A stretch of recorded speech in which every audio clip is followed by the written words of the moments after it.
Hello, for the മ്യൂസിക്കിലേക്ക് വീണ്ടും സ്വാഗതം. ഇന്നത്തെ നമ്മുടെ ഐറ്റം ചിക്കൻ കട്ട്ലറ്റ് ആണ്. ഒരുപക്ഷെ നിങ്ങൾക്കെല്ലാം പാചകം ചെയ്യാൻ അറിയാവുന്ന ഒന്നാണ് ചിക്കൻ കട്ട്ലറ്റ്. അതിനൊപ്പം നമുക്ക് വെജിറ്റബിൾ കട്ട്ലറ്റും എങ്ങനെയാണ് പാചകം ചെയ്യുന്നതെന്ന് കേൾക്കാം. നമുക്ക് ആദ്യം വേണ്ടത് സവാളയും പച്ചമുളകും ചെറുതായിട്ട് അരിഞ്ഞ് മാറ്റി വെക്കണം. ഏറ്റവും ചെറുതായിട്ട് വേണം അരിയുവാൻ. ഇനി നമുക്ക് വേണ്ടത് ചിക്കനാണ്. ചിക്കൻ എല്ല് കളഞ്ഞ് ചെറിയ കഷ്ണങ്ങളാക്കി മഞ്ഞപ്പൊടിയും ഉപ്പും ഇട്ട് വേവിച്ച് മാറ്റി വെക്കുക. ഉരുളക്കിഴങ്ങും ഇതുപോലെ വേവിച്ച് കഷ്ണങ്ങളാക്കി മാറ്റി വെക്കണം. ഇനി നമ്മൾ കുറച്ച് റസ്ക് മിക്സിയുടെ ജാറിലിട്ട് നല്ലതുപോലെ പൊടിച്ചെടുക്കണം. നമുക്ക് പൊടിയാണ് വേണ്ടത്. ഇനി നമ്മുടെ വേവിച്ച് വെച്ചിരിക്കുന്ന ചിക്കൻ ചെറുതായിട്ടൊന്ന് അരച്ചെടുക്കണം. മിക്സിയുടെ ജാറിലിട്ട് ചെറുതായിട്ടൊന്ന് അരച്ചെടുക്കുക ഇതുപോലെ. ഇനി നമുക്ക് ഉള്ളി നല്ലതുപോലെ ഒന്ന് വഴറ്റിയെടുക്കണം. ഉള്ളിയും പച്ചമുളകും നേരത്തെ നമ്മൾ എടുത്തിരുന്നു. വെളുത്തുള്ളി, കുരുമുളക് പൊടി, മഞ്ഞൾപ്പൊടി, ഗരം മസാല, കറിവേപ്പില ഇതെല്ലാം കൂടെ ചേർത്ത് നല്ലതുപോലെ ഒന്ന് വഴറ്റിയെടുക്കുക. ഇവിടെയാണ് നമ്മൾ ശ്രദ്ധിക്കേണ്ടത്. നമ്മൾ വെജിറ്റബിൾ കട്ട്ലറ്റാണ് ഉണ്ടാക്കുന്നതെങ്കിൽ ഇതിനൊപ്പം ബീട്രൂട്ടും ക്യാരറ്റും കൂടെ ആഡ് ചെയ്ത് കൊടുത്താൽ മതി.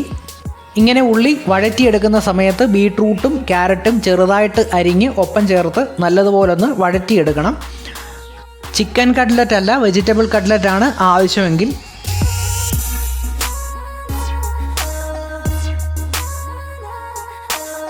അപ്പോൾ നമ്മുടെ ഉള്ളി നല്ലതുപോലെ വഴറ്റി മാറ്റി വെക്കുക. കറിവേപ്പിലയും വെളുത്തുള്ളിയും ഉപ്പും മഞ്ഞൾപ്പൊടിയും കുരുമുളക് പൊടിയും ഗരം മസാലയൊക്കെ ചേർത്ത് നല്ലതുപോലെ ഒന്ന് വഴറ്റി മാറ്റി വെക്കുക.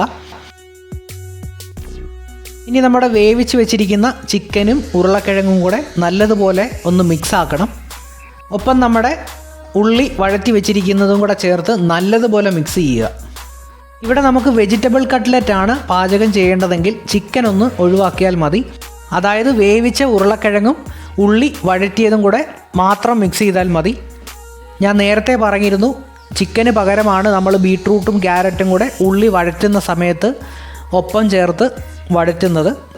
ഇനി നമ്മുടെ മിക്സിൽ നിന്ന് കുറച്ചെടുത്ത് നല്ലതുപോലെ ഒന്ന് ഉരുട്ടി ഒരു ഷേപ്പിന് മാറ്റി വെക്കുക. ഇതേ രീതി തന്നെയാണ് വെജിറ്റബിൾ കട്ട്ലറ്റിനും. നമ്മൾ ചിക്കൻ ഒഴിവാക്കുന്നു എന്ന് മാത്രം. ഇതുപോലെ തന്നെ ആ മിക്സും ഷേപ്പ് ചെയ്തെടുക്കണം. ഈ ഷേപ്പിൽ തന്നെ ഉരുട്ടിയെടുക്കണമെന്നില്ല. നമുക്ക് നമ്മുടെ ഇഷ്ടമുള്ള രീതിക്ക് ഏത് ഷേപ്പിലും വേണമെങ്കിലും ഇത് പരത്തി വെക്കാം. ഇനി നമുക്ക് മുട്ടയുടെ വെള്ള വേണം. നമ്മളിവിടെ 3 മുട്ടയുടെ വെള്ളയാണ് എടുത്തിരിക്കുന്നത്. നമ്മുടെ മിക്സ് മുക്കി എടുക്കുവാൻ വേണ്ടിയാണ്. ഇനി നമുക്ക് പാചകത്തിനായിട്ട് ഒരു ചട്ടി അടുപ്പിലേക്ക് വെച്ച് ആവശ്യമായ വെളിച്ചെണ്ണ അതിലേക്ക് ഒഴിക്കുക. നമ്മൾ പാചകം ചെയ്യാൻ എടുക്കുന്ന ചട്ടിക്കനുസരിച്ച് വേണം വെളിച്ചെണ്ണ അതിലേക്ക് ഒഴിക്കുവാൻ.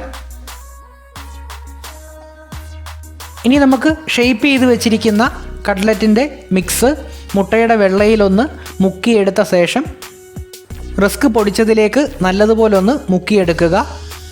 പിന്നെ എണ്ണയിലിട്ട് നല്ലതുപോലെ ഒന്ന് മൂപ്പിച്ചെടുക്കുക. ഇതുപോലെ തന്നെയാണ് വെജിറ്റബിൾ കട്ട്ലറ്റും. മുട്ടയുടെ വെള്ളയ്ക്ക് പകരം അരിപ്പൊടിയോ മൈദയോ വെള്ളവും ഉപ്പും ഒഴിച്ച് നല്ലതുപോലെ കുഴച്ചെടുക്കുക.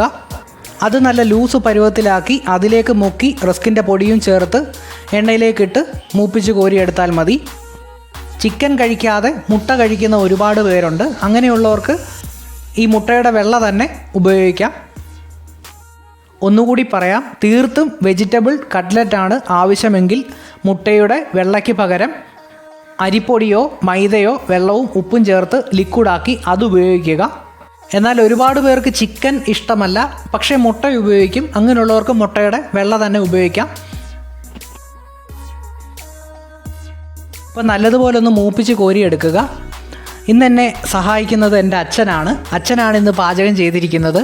അച്ഛൻ ഈ ചിക്കൻ, മീൻ പോലുള്ള ഐറ്റങ്ങൾ കുക്ക് ചെയ്യാൻ ഭയങ്കര ഇഷ്ടമാണ്. ഭയങ്കര ടേസ്റ്റ് ആയിരിക്കും. എരിവും ഉപ്പും ഒക്കെ കറക്റ്റായിരിക്കും. അടിപൊളിയായിരിക്കും. ഭയങ്കര ടേസ്റ്റ് ആയിരിക്കും. നല്ല രുചിയായിരിക്കും. എനിക്ക് കിട്ടിയ ഒരു ഭാഗ്യം ഇതാണ്. അച്ഛനും അമ്മയ്ക്കും ചേട്ടനും നല്ല കൈപുണ്യമാണ്. എല്ലാത്തിൻ്റെയും ടേസ്റ്റ് നോക്കുന്നത് ഞാനാണ്. അതൊരു വലിയ ദൈവാധീനമായിട്ട് കരുതുന്നു. എല്ലാവരും കൂടി അടുക്കളയിൽ പാചകം ചെയ്യുന്നത് ഒരു രസമാണ്. ഒരു വീട്ടിന് ഒരു എനർജി അത് കൊടുക്കും. അടുക്കളയിൽ എല്ലാവരും കൂടെ ഒത്തുകൂടി ഒരു കാര്യം ചെയ്യുമ്പം അത് നല്ല രസമായിരിക്കും. വീട്ടിലെല്ലാവരും കൂടി ഒരുമിച്ച് പാചകം ചെയ്യുന്നത് നല്ലതാണ്. ശരിക്കും അത് വീടിനൊരു ഐശ്വര്യം തന്നെയാണ്. നമ്മുടെ കട്ട്ലറ്റ് ആയിരിക്കുന്നു, മൂപ്പിച്ച് കോരിയിരിക്കുന്നു. കഴിച്ചു നോക്കി. നല്ല ഉഗ്രൻ ടേസ്റ്റാണ്.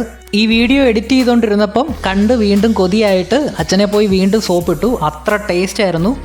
ഇതിൻ്റെ കൂട്ടൊക്കെ പറഞ്ഞു തന്നത് എൻ്റെ ചേച്ചിയാണ്. അങ്ങനെ നമ്മുടെ വീഡിയോ ഇന്നിവിടെ അവസാനിക്കുകയാണ്. വീഡിയോ ഇഷ്ടപ്പെട്ടെങ്കിൽ ലൈക്ക് ചെയ്യാൻ മറക്കരുത്. നമ്മുടെ ചാനൽ കൂടി സബ്സ്ക്രൈബ് ചെയ്യുക. ഒപ്പമുള്ള നോട്ടിഫിക്കേഷൻ ബെൽ അമർത്തുക. ഓളെന്ന് കൊടുക്കാൻ മറക്കരുത്. നിങ്ങൾ തരുന്ന വലിയൊരു സപ്പോർട്ടിന് ഒരുപാട് നന്ദി. നമുക്ക് വീണ്ടും കാണാം. ബായ്.